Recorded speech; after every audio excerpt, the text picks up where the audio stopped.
This is chapter for the summary of my book, entitled Mean King. The 12 days of preparation comes to an end, and Bethany is getting prepared in the morning to go before the king. King calls for audience in the morning. He sees Bethany and thinks she looks decent. She stands out because she has beautiful long braids that float down her back to her waist, while all the other candidates to be queen have long straight hair. Bethany thinks she looks exotic and sophisticated, though. Amina says to King who's sitting on his throne, she would look better if she had a makeover, again because what I see right now is not cutting it. What? King is asked, taken aback and caught off guard. I don't think that's any of your concern, he was thinking. King actually took a liking to Bethany a bit, but at the same time he doesn't know how to feel because he wants a Jewish woman to be queen because he's embarrassed to marry a foreign woman. He thinks Amina suffices to be his queen, though. He would choose Amina if the other candidates to be queen weren't up to par, like if they didn't know how to cook, clean, if they weren't great conversationalists, can't keep him on his toes, or have similar interests as him such as math and history, and if they can't bear children. Amina isn't his first option. She's his last resort. Same goes for Bethany. She needs some work, Amina says. See her hair well? I don't know if I can fix her hair. That would take long for me to redo, to be honest, but her figure is not accentuated. She looks frumpy. Her eyes are too small. She could use fake eyelashes. Her lips are too bright. What color did you maids use?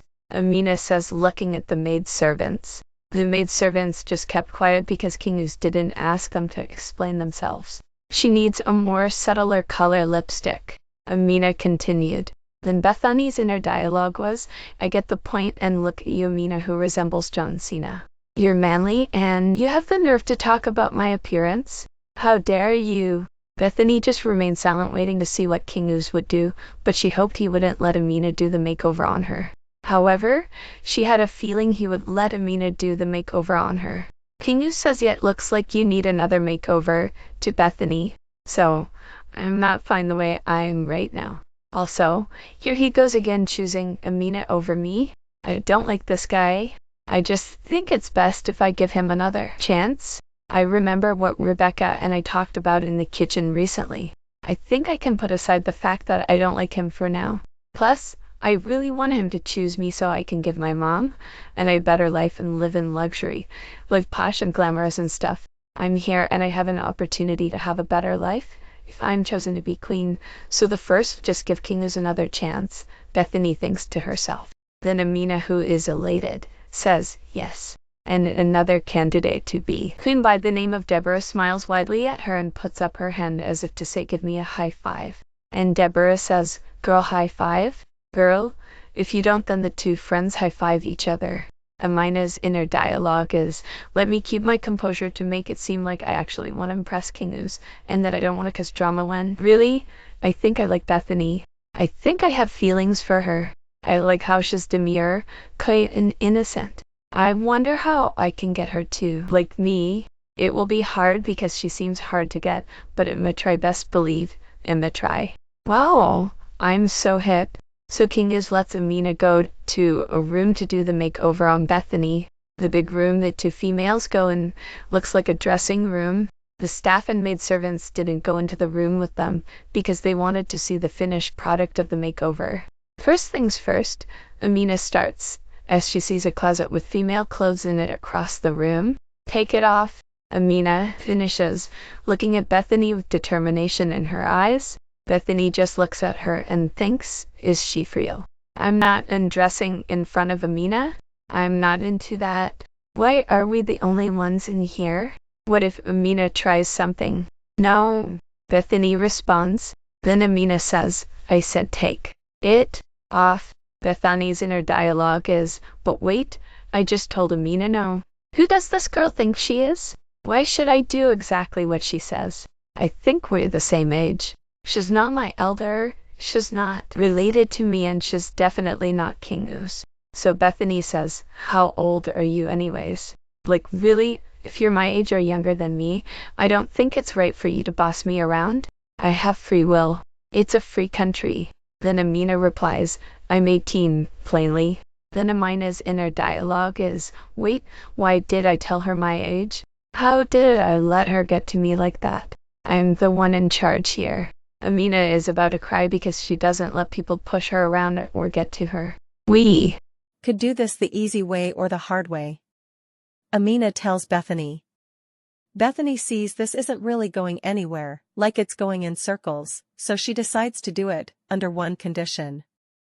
Okay, I will undress, but you have to turn around first with your back facing me, because I don't want you seeing me in my undergarments, Bethany said.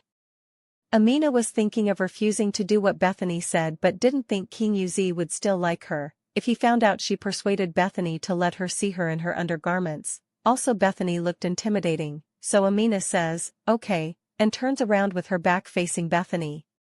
Then Bethany undresses and says, now direct me to which clothes you want me to put on, without turning around to face me. Amina, who didn't really see the female clothes well when they first entered the room, she just caught a glance of the female clothes, says, how? I just caught a glance of the clothes, I didn't see the clothes well enough to describe the clothes to you.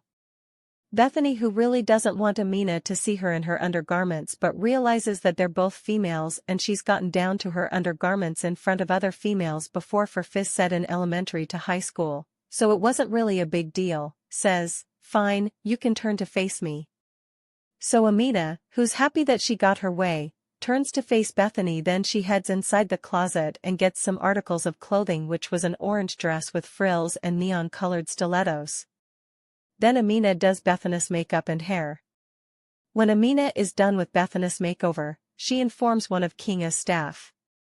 They go back to King's audience and King Uz makes sure his staff and the rest of the candidates to be queen are there, because he wants to see how all the candidates to be queen look, standing together in front of him. He also thought Amina would have done a good job with her makeover and wanted almost everyone to see the results of the makeover. When King Uz sees Bethany, he thinks she looks a hot mess, but since he likes Amina, he says, now, that's better. Good job, Amina. We would have a banquet together later today because of your hard work. Thank you, Your Majesty. Amina says. Deborah doesn't ask Amina for a high five this time because she is jealous that Amina gets to have one-on-one time with King Uz. All the other candidates to be queen are also jealous that Amina gets to have one-on-one time with King Uz. If you liked this video, like, subscribe and share for more videos.